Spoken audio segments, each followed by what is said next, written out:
എന്റെ പേര് ഡാനിയൽ. ഞാൻ ഈ ഇലക്ട്രിക് വണ്ടി വാങ്ങിയിട്ട് ഇപ്പൊ ഒരു 1.5 കൊല്ലമാവണു. മെയിനായിട്ട് ഇലക്ട്രിക് വണ്ടിയോട് ക്രേസ് തോന്നിട്ട് എടുത്തതാണ്. എനിക്ക് മറ്റു വണ്ടികളെ സംബന്ധിച്ച് ഒരു 150cc വെച്ച് നോക്കുമ്പോൾ നല്ല പവർ ടോർക്ക് വ്യത്യാസമുണ്ട്. എൻജോയ് ചെയ്ത് ഓടിക്കാൻ പറ്റും, പ്രത്യേകിച്ച് ഹൈ ട്രാഫിക് വരുന്ന സമയത്ത്. അപ്പൊ ആ ഒരു നോയിസ് കുറവും റിലാക്സ് ചെയ്ത് ഓടിക്കാം എന്നുള്ളൊരു ഇതാണ്. വൈബ്രേഷൻ ഒക്കെ ഭയങ്കര കുറവാണ്. അപ്പൊ അങ്ങനെ നോക്കുമ്പോൾ റിലാക്സ് ചെയ്ത് ഓടിക്കാം എന്നൊരു രീതിയിലാണ് ഇലക്ട്രിക് ബൈക്ക് എടുത്തത്. ഇപ്പൊ ടോട്ടലി ചെലവ് ഒന്ന് നോക്കുകയാണെങ്കിൽ കുറച്ചധികം വന്നിട്ടുണ്ട്.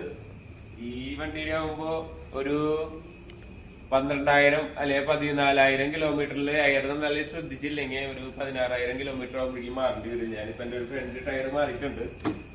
പിന്നെ വേറെ കംപ്ലൈന്റുകൾ വന്നതെന്ന് വെച്ചാൽ ഈ ഇടയ്ക്ക് വെയിറ്റ് കൂടുതലായതുകൊണ്ട് പൊന്തിക്കാൻ നോക്കിയിട്ട് ഹാൻഡില് കയ്യിൽ നിന്ന് ഊരി പോന്നു. പിന്നെ പറയാനുള്ളത് നമ്മുടെ ഈ ബ്രേക്ക് പാഡ് എല്ലാ സർവീസിലും മാറുന്ന സിറ്റുവേഷനാണ്. കാരണം ഈ ടോർക്കില് ഹൈ പെർഫോമൻസ് മോഡിൽ ഓടിക്കും.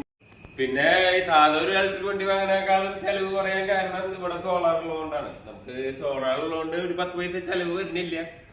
ഈ സോളാറിനുള്ള ഇതിന് ചാർജ് ആവും. സാധാ ഒരു ഇലക്ട്രിക് വണ്ടി ആകുമ്പോ കിലോമീറ്ററിന് 1 രൂപ അല്ലെങ്കിൽ 40 പൈസ അങ്ങനെ ഒരു റേറ്റിലാണ് പോണത്. ഇപ്പൊ നമുക്ക് അതുപോലും വരുന്നില്ല. അതുകൊണ്ട് ഇങ്ങനെ പോണു.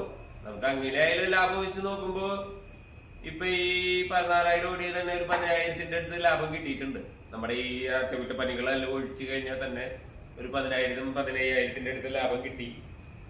പിന്നെ ഉള്ളത് ഇതാണ്, ടോർക്കാണ് ഏറ്റവും ഇൻട്രസ്റ്റിങ്. ഏതൊരു 20-30 പോവാണെങ്കിലും ആദ്യം തുടക്കത്തിൽ കിട്ടിയ അതേ ടോർക്ക് തന്നെ എല്ലാ സ്പീഡിലും നമുക്കത് അവൈലബിൾ ആണ്. അപ്പൊ ആ ഒരു ഇൻട്രസ്റ്റിംഗ് ഫാക്ടർ ഉള്ളതുകൊണ്ട് ഒരു പ്രത്യേക സുഖം ഉണ്ട് ഓടിക്കാൻ. പിന്നെ പിന്നെയുള്ളത് വെയിറ്റിന്റെ കേസ്. ഈ വെയിറ്റ് കുറച്ച് ബാറ്ററിയുടെ അധികം ഉള്ളതുകൊണ്ട് ചെറിയ ഹമ്പുകളിലൊക്കെ ഒരു വൈബ്രേഷൻ ഇതിലേക്ക് വരും. ഞാൻ എക്സ്ട്രാ ഒരു സീറ്റ് ഇതിന്റെ മേലെ കൂടെ പിടിപ്പിക്കാൻ പറ്റുമെന്നൊക്കെ നോക്കി. ഇതിപ്പോ സീറ്റ് അഴിച്ചെടുക്കാൻ പറ്റുന്നതായതുകൊണ്ട് ഇത്തിരി ടഫാണ് അത് കാര്യം. എങ്കിലും ചെയ്യാവുന്ന കാര്യമേ ഉള്ളൂ. ഞാനിപ്പോ ഇടയ്ക്കിടയ്ക്ക് ഈ റേഞ്ച് ടെസ്റ്റ് ചെയ്യുന്നത് ഇവിടുന്ന് കിട്ടിയ ഒരു 120 കിലോമീറ്റർ അങ്ങോട്ടും ഇങ്ങോട്ടുള്ള യാത്ര ടെസ്റ്റ് ചെയ്തിട്ടാണ്. അങ്ങനെ നോക്കുമ്പോ തന്നെ നമുക്ക് അവിടെ യാത്ര പോയി തിരിച്ചു വരുമ്പോ തന്നെ ഒരു 10 കിലോമീറ്റർ ബാക്കി 15 കിലോമീറ്റർ ഒക്കെ ബാക്കി കാണിക്കാറുണ്ട് ഇക്കോ മോഡിൽ പോകുമ്പോൾ. അല്ലെങ്കിൽ കിട്ടില്ല. ഇക്കോ മോഡിൽ പോകുമ്പോ തന്നെ നമുക്കൊരു 120 കിലോമീറ്റർ ആണെങ്കിൽ 120 കാണിക്കുന്നുണ്ടെങ്കിൽ 130-135-ന്റെ അടുത്തൊക്കെ ആയിട്ട് കിട്ടും. നമുക്കിപ്പോ ടോട്ടലി പറയാനുള്ളത് ഇതൊക്കെ തന്നെ.